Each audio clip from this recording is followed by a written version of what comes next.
말씀 묵상 가족 여러분, 어서 오십시오. 환영합니다. 12월 21일 월요일, 종교의식과 죄. 너희가 도둑질하며 살인하며 간음하며 거짓맹세하며 바알에게 분향하며 내 이름으로 일컬음을 받는 이 집에 들어와서 내 앞에 서서 말하기를 우리가 구원을 얻었나이다 하느냐. 이는 이 모든 가증한 일을 행하려 함이로다. 예레미야 7장 9절에서 10절에 있는 말씀입니다. 왜 유독 이 성경의 하나님만 우리에게 요구하시는 그 표준이 높을까? 말씀 묵상 가족 여러분, 오늘 우리가 성경에서 만나는 여호와 하나님은 우리에게 요구하시는 그 도덕법의 이 수준이 여타 종교보다 훨씬 더 차원이 높습니다. 그것은 하나님의 거룩하심 때문입니다. 하나님이 거룩하시기 때문에 하나님의 백성들, 거룩한 백성들에게 요구하시는 이 차원이 높은 것이죠. 그런데 오늘 우리는 이런 하나님 때문에 좀 부담을 느끼는 경우가 우리의 마음속에 있습니다. 부담 없는 신앙생활.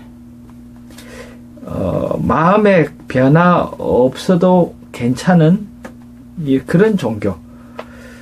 자기 욕심을 추구하고 만족하는 그런 재미가 있는 그런 종교. 또 믿기 쉬운 종교. 너무 어렵다. 요즘 참 오늘 이 시대가 많은 사람들이 부담스러운 일을 극도로 기피하는 그런 세태에 있습니다. 그렇기 때문에 오늘 우리가 크게 부담을 가지고 신경을 써야 하고 뭔가 좀 요구가 많을 때 많은 사람들이 이 어떤 선택의 기로에서 포기할 가능성이 높습니다. 좀 편리해야 됩니다. 복잡하지 않고 어렵지 않고 편리해야 됩니다. 그리고 나름대로의 살아가는데 좀 이익이 있을 때 우리는 매력을 느낍니다. 우리가 원하는 것을 충족시키는 그런 종교 시스템, 체계. 그런 의미에서 제7일 안식 예수 재림교회는 더더욱 이 기독교 신앙 안에서 더 좁은 길인 것 같습니다. 여러분, 이 장로교에서 신앙하시는 분들이 우리 교회로 개혁했을 때 신앙생활이 어떤 이전에 이 장로교회에서 원하는 신앙생활과 어떤 삶의 전 영역에서 좀 더 다르고 우리는 좀 더 깊은 차원 높은 헌신을 요구하기 때문에 이 안식일 교회, 이 재림교회의 신앙이 때로는 적응하기가 힘이 든다라는 그런 얘기를 할 때가 있습니다. 예레미야 그 당시의 백성들 역시 이런 생각이 그들의 삶을 지배하고 있었습니다. 특별히 뭔가 어떤 나의 삶에 어떤 의무라든지 변화라든지 어떤 새로운 삶이라든지 이런 어떤 적극적인 변화를 덜 요구받고 그리고 그들이 살고 싶은 그 삶을 자유롭게 살 수 있는 그런 여지가 있는 그런 이 종교를 그들은 선호했습니다. 교과에 보니까 이 테리 이글톤의 이 책을 인용한 얘기가 있죠. 이 세상에는 조직화되어 있는 종교와 부단히 투쟁하시는 하나님에 대한 기록이 있는데 바로 성경이다. 조직화되어 있는 종교. 이것은 바로 오늘 우리가 어떤 시스템에 편입하기만 하면 어떤 자격을 갖추기만 하면 어떤 그 의식이 마치 부적처럼 그렇게 우리의 마음과 그렇게 직접적으로 상관이 없어도 오늘 뭔가 우리의 문제를 해결할 수 있는 그런 효력을 가진 그런 위안을 주는 이 종교 시스템에 많은 사람들이 익숙해져 있다는 것입니다. 여기에 우리가 젖어 있기 때문에 회개하라 천국이 가까이 왔느니라는 그 예수 그리스도의 그 복음으로 우리는 한 발짝 더 깊이 나아가는 일에 주저할 때가 있습니다. 바로 예레미야서에서 보는 그 조직화되어 있는 종교, 형식적인 종교, 위선의 종교, 회칠한 무덤과 같은 종교, 진정한 이 신앙의 생명력이 없는 종교, 삶의 변화가 없는 그 종교, 냉담한 마음속에 살아있는 것이 아니라 죽어 있습니다. 그리고 그 모든 어떤 의식이라든지 모든 예식에 사람이 쉽게 할 수 있는 부분의 모든 것은 엄격한 요구. 그러나 정말 마음의 이 변화에 대해서는 지나치는 종교. 우리의 정성을 요구하지만 우리의 이 마음의 변화를 중요하게 생각하지 않는 종교. 여러분, 이 로마 가톨릭, 또 어떤 이교 신앙의 모든 체계에는 그 예식 자체가 상당히 아주 비중 있게 다뤄지고 그 자체의 의미를 두고 있습니다. 그래서 여러분, 우상을 섬기는 그 종교 예식 자체는 상당히 고도화된 이 예식을 갖추고 그렇게 시스템화되어 있죠. 로마 가톨릭이 대표적인 그런 종교가 아닙니까?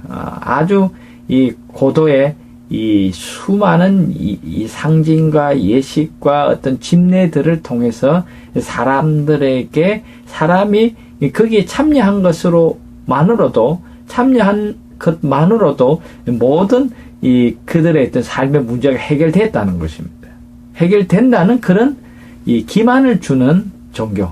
그것이 바로 조직화되어 있는 종교, 형식화되어 있는 종교. 바로 이런 이 형식과 의식, 사람의 어떤 시스템이 죄 문제는 해결할 수 없다는 것입니다. 그래서 예레미야 7장에 보면 하나님께서는 예레미야를 통해서 그들에게 아주 분명하게 말씀하십니다.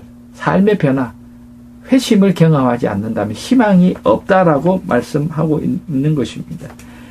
성도 여러분, 이 예레미야가 호소하고 있는 이 백성들은 자신들이 아브라함의 자손이라는 것, 하나님의 선민이라는 것, 언약의 백성이라는 거기에 그들은 사실은 이 오만한 이 마음을 근거하고 있었고, 또 그들은 거기에 이 자부심을 가지고 있었고, 또 그것 때문에 그들의 모든 문제는 해결될 수 있다라고 생각했습니다.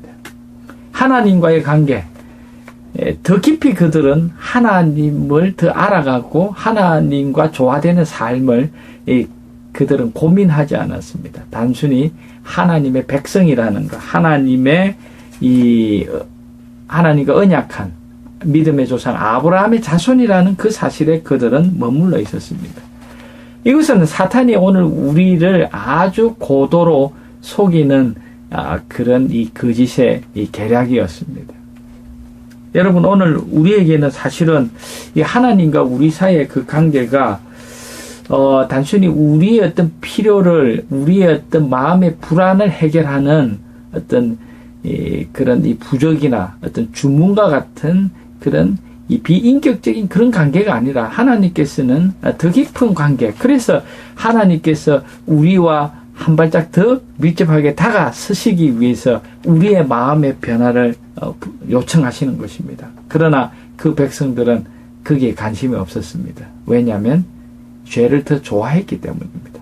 하나님을 더 좋아해야 되는데, 그래서 예레미야서를 우리가 지난 석 달 동안 공부하면서 확연하게 느낀 것은 마음의 문제라는 것을 우리는 알 수가 있었습니다.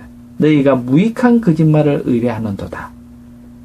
예레미야 7장 8절. 왜 그렇습니까? 그것이 더 좋아 보였기 때문입니다. 그것을 더 좋아했기 때문입니다. 너희가 도적질하며 살인하며 간음하며 거짓 맹세하며 바알에게 분향하며 너희의 알지 못하는 다른 신들을 쫓으면서 우리는 구원을 받을 것이다. 하나님께서 당장 그들의 삶에 눈에 보이는 보응을 주시는 그런 일을 하지 않기 때문에 아무 문제 없다라고 그들은 스스로를 자위하고 있었습니다. 그러나 하나님께서는 예레미야를 통해서 그들의 이 마음에 전곡을 찌르는 그런 요청을 합니다. 너희 길과 행위를 바르게 하라. 그리하면 내가 너희로 이곳에 거하게 하리라. 하나님께서는 끊임없이 이 마음의 변화를 기대하셨고 사람들에게 요구하셨습니다. 그런데 여러분, 형식적으로는 그들이 신용은 낼 수가 있었지만 그들의 마음을 하나님께 드리는 것이 너무 어려웠습니다. 말씀 묵상 가족 여러분 올 한 해 여러분의 삶은 예수께로 더 한 발짝 나아가는 그런 한 해였는지요. 오늘 우리의 마음속에 예수님이 좀 더 좋아졌는지요.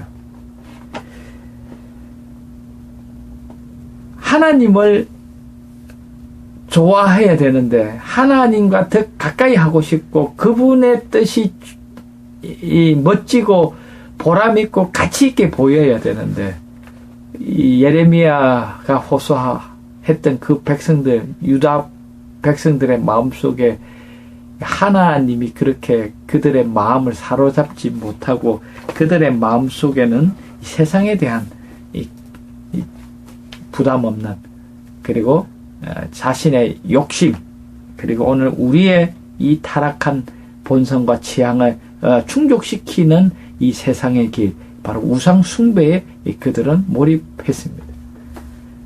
마음에는 두 가지를 담아낼 수 없죠. 그렇기 때문에 그들의 마음을 선점하고 있는 이 거짓 기만이 하나님의 그 성령의 음성을 뿌리치게 하고 하나님의 임재를 그들은 거절하는 그런 결과를 낳았습니다.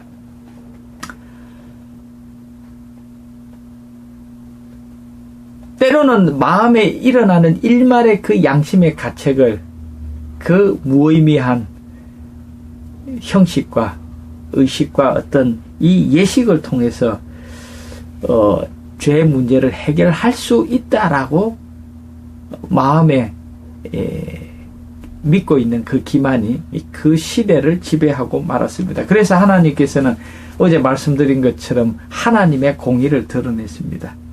예수께서 들으시고 이르시되 건강한 자에게는 의원이 쓸데없고 병든 자에게라야 쓸데있느니라. 그런데 이 백성들의 마음은 나는 괜찮다라고 생각하고 있었기 때문에 그들은 진정한 고침을, 마음의 고침을 그들은 받을 수가 없었습니다. 내가 너를 권하노니 내게서 불로 연단한 금을 사서 부요하게 하고 흰옷을 사서 입어 벌거벗은 수치를 보이지 않게 하고 안약을 사서 눈을 발라 보게 하라. 물론 내가 사랑하는 자를 책망하여 징계하노니 그러므로 내가 열심을 내라. 회개하라. 계시록 3장 18절 19절에 하나님께서 그들이 딛고 있는 이 허망하고 헛된 이 확신과 기만을 떨쳐버리라고 하나님은 그들에게 부탁하십니다. 제 문제 해결 없이, 회심과 변화 없이, 예수 없이, 하나님 없이 구원을 꿈꾸고 바라는 이 세상에 동조하고 있는 하나님의 백성들의 참 아주 이 어려운 상황, 그 상황을 하나님께서는 인내로 그들의 마음을 두드리고 계신 것입니다. 말씀 묵상 가족 여러분, 하나님 없이 제 용서, 하나님 예수 없는 구원 없다는 것입니다. 그러나 오늘 우리는 이 하나님의 선하심을 깨닫지 못하고 그 하나님이 얼마나 우리를 사랑하시는 하나님이신 줄 우리가 경험하지 못할 때 우리의 마음속의 변화는 일어날 수 없다는 것입니다. 오늘 우리의 마음의 변화가 필요한데 그 변화는 오늘 우리 자신을 하나님 앞에, 하나님 내가 이렇게 부족하고 병들고 실패하고 이 죄를 지었습니다라고 고백해야 하는데, 그러지 못하는 오늘 우리의 이 강팍한 마음을 하나님께서는 안타까이 보시고 계신 것입니다. 자기의 죄를 자복함으로써 하나님 앞에 저희 마음을 겸비하지 아니하는 자들은 아직 하나님께서 기뻐 받으시는 첫째 조건도 이행하지 아니한 자들이다.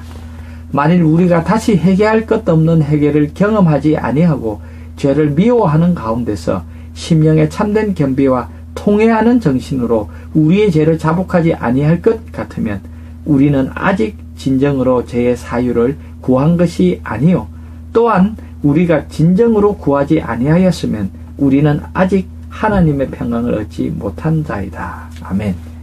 정로의 계단 37쪽에 있는 말씀이었습니다. 말씀 묵상 가족 여러분, 오늘 우리는 예수께 우리의 이 진정한 이 심령의 소원을 말씀드렸는지요? 이 죄 문제, 죄 용서, 그리고 이 죄된 삶에서 벗어날 수 있는 삶을 갈망한다고, 원한다고 예수님께 말씀드렸는지요? 그러므로 회개에 합당한 열매를 맺고 속으로 아브라함이 우리 조상이라고 생각지 말라. 이미 도끼가 나무 뿌리에 놓였으니 좋은 열매 맺지 아니하는 나무마다 찍어 불에 던지우리라. 마태복음 3장 8절에서 10절에 있는 이 말씀은 우리에게 분명하게 드러냅니다. 어제 말씀드린 것처럼 공의로우신 하나님, 그리고 긍휼이 한량없는 하나님, 그 하나님을 바로 만나고 그 하나님을 마음에 좀 모셔드리고 그 하나님과 깊이 교제하고 사귀고 하나님의 선하심을 맛보아 알기를 요구하고 있습니다.